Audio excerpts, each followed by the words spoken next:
Hello, everybody. Richard Clark again, and I'm going to do the 8th video in the series now. And this will be a continuation of the psychological analysis of the definition of addiction. And today I want to go into some detail about what the symptoms of addiction are. And this will make more sense if you have sort of reduced to memory the definition of addiction, a pathological relationship with a mood altering experience that has life damaging consequences. And when I'm talking about the symptoms, the part of the definition life damaging consequences will play a significant role. So, anyway, again, thank you to Terry Wood at the Easy Does It Club for inviting me to do this series. So, when people talk about addiction or addictions, always remember that we're dealing with polyaddictions. Nobody has one specific definition, one specific addiction. They always have two or three of them operating, and one of them is always, one of those polyaddictions will always be a relationship addiction. Now, the symptoms of addiction are broken into two major categories. There's a set of symptoms that are more psychiatric in nature, where it deals with the sort of mental processes and mindset of addicts and how they think. And these psychiatric symptoms aren't readily available socially. We can't really tell what a person is thinking, but addicts tend to think in sort of systematic ways. And there's several different categories of thought processes and self-evaluations that addicts carry in their mind that are more the psychiatric or secret symptoms of addiction. And these are rarely talked about because they're difficult to understand, and they are related to psychiatry, and they're complicated. The other category of symptoms with addiction is what I call the social symptoms of addiction. And I call them the social symptoms of addiction because when a person is an addict, especially for the sake of this discussion right now, I'll say an alcoholic or a drug addict, they will display 5 different kinds of social behavior. And this social behavior are actually symptoms of an addiction. Now, because of the persecution of religious organizations and politicians and society at large that I've talked about earlier, because of that persecution, these 5 categories of social symptoms are, like, in theory or technically, they are symptoms of addiction, but they are not classified as symptoms of addiction by society at large. These are viewed as just stubborn and defiant behavior. That will come clear as I talk about them. So just to get us going on this, I'm going to show you a chart. The 5 symptoms will be listed on the left, and this is what it looks like. Now, there are 3 columns here. Please ignore the column on the right for now. I'll get back to it. Please ignore the center column right now. I will get back to it. What we want to focus on is the column on the left. And the column on the left, you'll see the red title, The Social Symptoms of Addiction. And there are 5 different categories of social behavior. The first one is self-harm and harming others. If you're an addict, one of the things that will be easily visible is that you will hurt yourself or hurt others without real regard for the consequences. The second social symptom that is sometimes easily identifiable is the addict or the alcoholic will be dishonest and withhold pertinent information. So the second social symptom is always dishonesty and withholding. Lying and dishonesty are a fact of addiction. The third social symptom is being arrogant and acting superior. Now, addicts who are acting out often carry with them a very obvious patronizing attitude towards everybody else. The fourth symptom, the social symptom of addiction, is that addicts will be acting selfish. They'll have more regard for their own benefit and more regard for their own success, and they will have little or no regard for how other people are harmed. They're selfish. And the fifth social symptom is they are defiant and they blame others and they are irresponsible. Now, it's easy to see when an addict is acting out. They're defiant, they argue a lot, they blame other people for the state of affairs in their life, and they're irresponsible. So these are the 5 social symptoms that are easily visible by other people: self-harm and harming others, dishonesty and withholding, arrogance and acting superior, selfishness, defiance, blame, and irresponsibility. Now, these social symptoms, and these are outlined in both books, both my books. These social symptoms are usually what caregivers and counselors or therapists will use to evaluate whether or not a person is an addict. They look for these sort of 5 constellations of symptoms. Now, every addict will display all of these 5 social symptoms. But in some addicts, they'll be more obviously dishonest than they are blaming or defiant.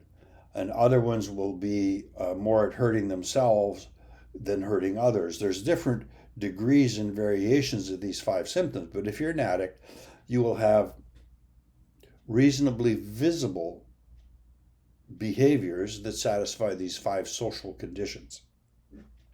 And these fit with the third part of the definition of addiction: pathological relationship with mood-altering experience that has life-damaging consequences. Now, the life-damaging consequences are the result of these 5 social symptoms. And that's important because when people are evaluating, when caregivers or doctors or social workers when addicts themselves and people in AA meetings or NA meetings or 12-step meetings, when people are evaluating whether or not a person is an addict, they will often think of these 5 social symptoms. And if the destruction is obvious, if the consequences are severe, it's easy to classify them as an addict. They've had a couple of divorces, they've lost 4 or 5 jobs, they've been in jail 5 or 6 times, they're extremely selfish, they've been in the hospital for stitches a dozen times, they don't have any friends, they have lost their apartment, and they're unemployed. Now, these are the severe consequences of addiction. These are symptoms of addiction. They are not the addiction itself. The addiction exists in the mindset of the person who has them. And these 5 social symptoms are only an indicator that an addiction is present. Now, the problem that we have is that people who evaluate addicts have spent decades and decades ignoring the more subtle psychiatric symptoms and focusing all their time on evaluating whether or not there are egregious social consequences. And there are lots of people who are blatantly addicts, like to exercise or an addiction to television or an addiction to eating, where there are no really visible social consequences, but in the mindset of the addict, they are clearly an addict and they're being self-destructive, but in a very subtle way. And so it's important to understand that these 5 social symptoms will be available and obvious in addicts, but there are certain categories of socially approved addictions like spending and shopping and excessively expensive vacations and cosmetic surgeries and these kind of addictions, which are socially approved, don't carry with them the severe consequences of the alcohol and drug addictions, like going to jail or ending up with HIV or being unemployed or living on the street. So, the 5 social symptoms, which you should commit to memory, comprise the third part of the definition of addiction, the life-damaging consequences. And here they are. Again, you need to know them. The first one is self-destructive or harmful behavior to self and others, including emotional abuse and other abuse or abuse of other people. The second one is dishonesty or withholding. That's a manipulation strategy so that addicts prevent you from finding out the truth about them. And this might be true, this is especially true in things like shopping or spending addictions or gambling addictions, which can be easily concealed, television addictions, addictions to food can be easily concealed, and there'll be a lot of dishonesty around that. Now the dishonesty, it may be calculated, it may be spontaneous, it may be deliberate, it may be unconscious, but it is present. And so the third one is arrogance and being cynically superior. Secretly, though, while they're harboring feelings of low self-esteem and low self-worth. The fourth one is they're selfish, the manipulation of others for undeserved merit or reward. People at work addicts who are at work often display selfish behavior where they'll do 10% of the work, but they'll want to get 90% of the credit. And the last one is they're irresponsible and defiant. They're argumentative, defensive, and belligerent. So these are the 5 social symptoms that can be quite obvious. Now, along with that, while all of that is going on, underneath that, I'm just looking for something in the book so I don't make, okay. Underneath that, there are certain psychological symptoms or mental symptoms that are evident to a trained investigator, to a trained therapist or counselor who knows how to ask the questions. And these are important when you're trying to understand the subtle socially approved addictions like exercise and spending and shopping and exorbitant vacations. And these were first sort of written down and codified by a psychiatrist named Harry Thibault. And that was in the 1940s, where he worked with a lot of addicts and alcoholics. And he said, according to him, I just lost my paper, here it is. He said, according to him, that there are 8 categories of mental attitude that all addicts will have if you can examine them carefully and they're being a little bit honest and you know what you're talking about. According to Dr. Thibault, and these are rarely talked about in situations of counseling or therapy or admissions to treatment programs, very few counselors know anything about this. So, according to Dr. Thibault, alcoholics or addicts are tense and depressed. They live with a kind of an undiagnosed tension, which is often related to this permanent sense of defensiveness. They're tense and waiting to be in arguments. Even though no argument is going to happen, they're tense and depressed. The second sort of psychological symptom from Dr. Thibault is that addicts are aggressive or they're quietly stubborn.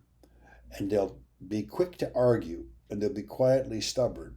And they may say yes, and they may act like they mean yes, but really they mean no. They're quite stubborn. The third one is they're oppressed with a sense of inferiority. And this is kind of evident in the way they talk. They'll feel inferior. They'll feel unworthy of reward. They'll feel unworthy of success. But secretly on the inside, there's this cognitive dissonance where they also have feelings of superiority.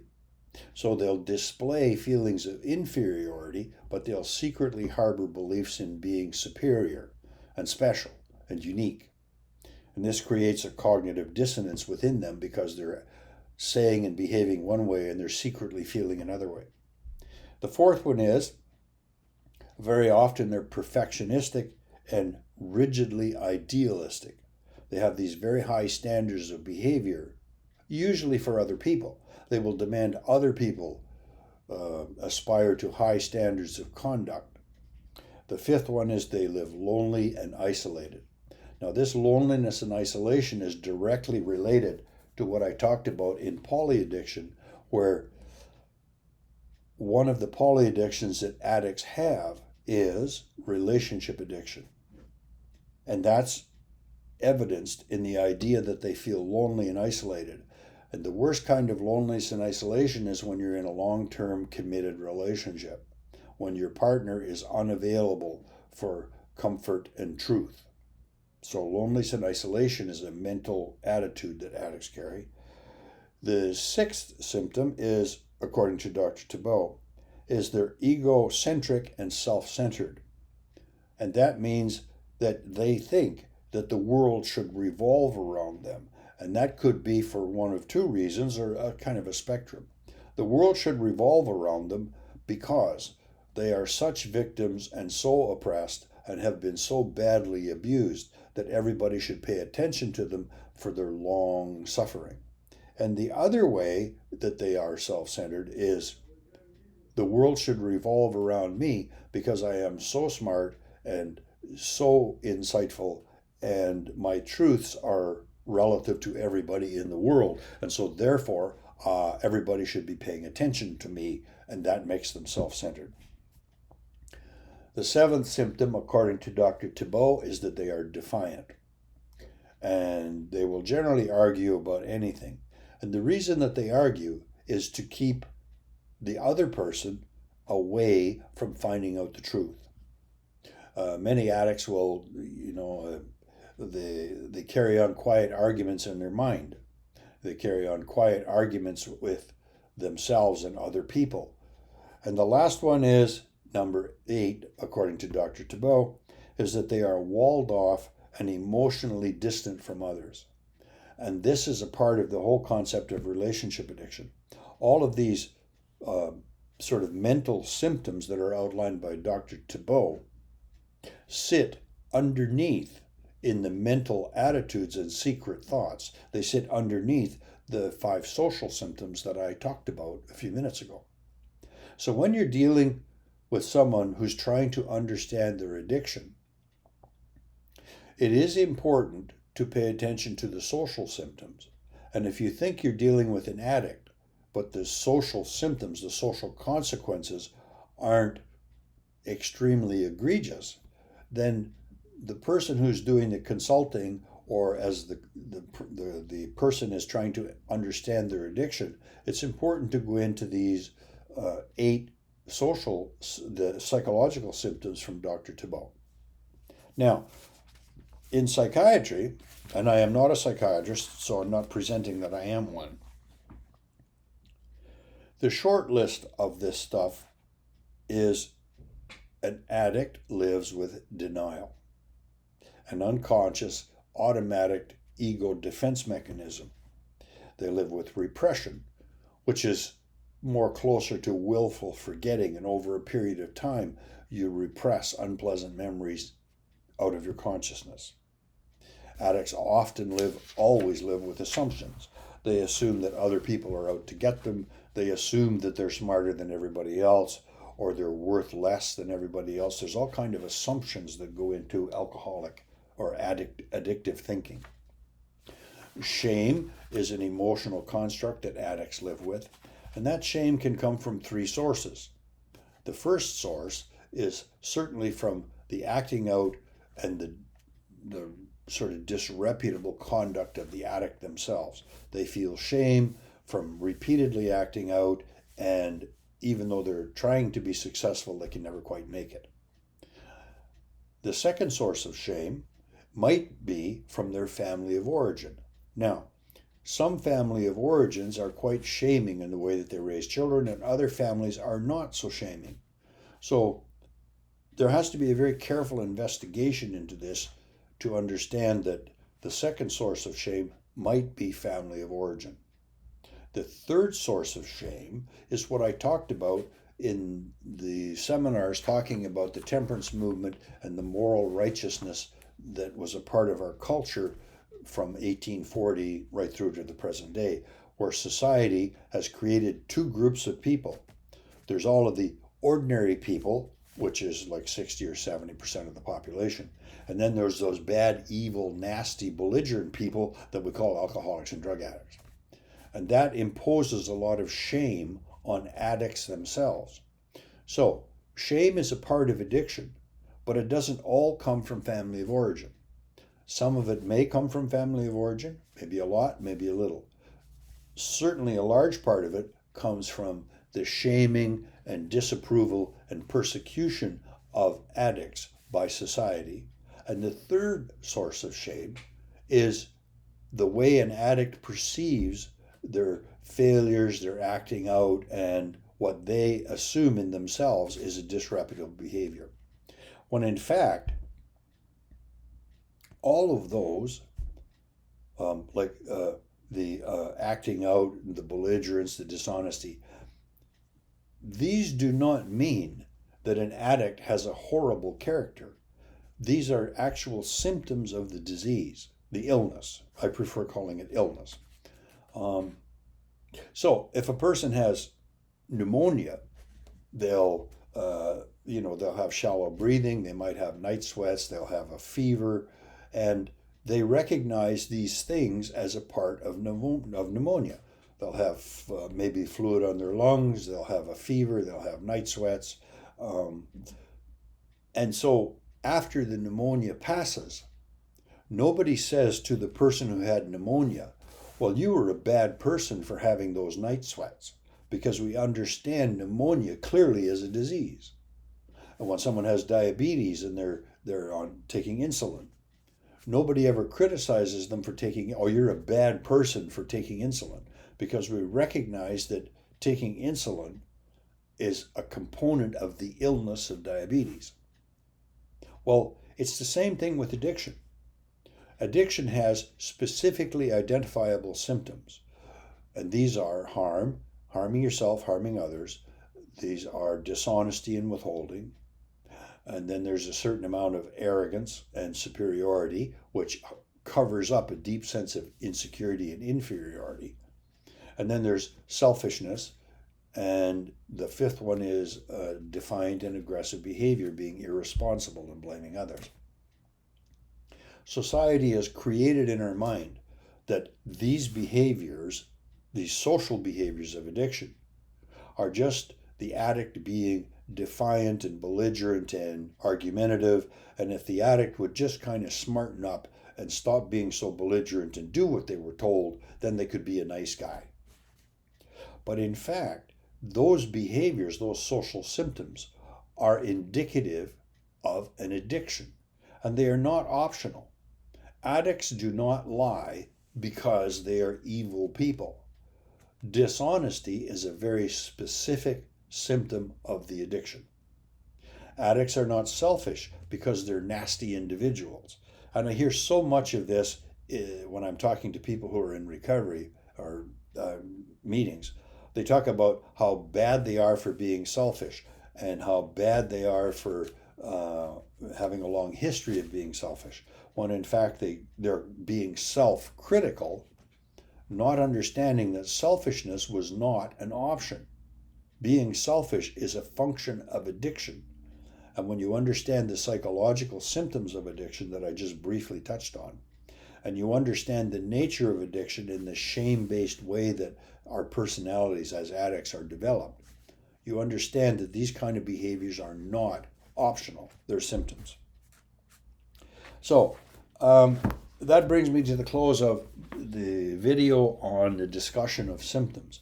And it's important that you understand that as much as a lot of people like to talk about alcoholism or drug addiction as an illness, a lot of them sort of misrepresent it as disease. Calling it a disease, I think, is inaccurate. It is more a mental illness. But whether or not you call it a disease or mental illness, it seems to be popular to call it that. And I hear lots of times addicts and alcoholics in recovery will talk about them having a disease or an illness. But they don't treat themselves that way. If they had diabetes, or if they had cancer, if they had leukemia, if they had narcolepsy, there's a certain amount of social acceptance for having these illnesses because they're schizophrenia. You know, if you go to a doctor and you have schizophrenia, people may be a little nervous around you because they don't understand it, but you're not punished for being a bad person. And as soon as you have an addiction, you're punished for being a bad person. This is the social attitude that we have. So what's necessary in the education of the general public about addiction is that the behaviors that we classify as belligerent and nasty and mean and irresponsible, they're not chosen by the addict. They're not specifically chosen. They are mandated by the illness. And as soon as addicts understand this, their attitude towards themselves in recovery changes. So it's really important to educate the public at large, certainly religious organizations because of their self-righteousness, and addicts themselves. It's important to educate them that these things that they call bad or horrible behaviors are actually symptoms of an illness.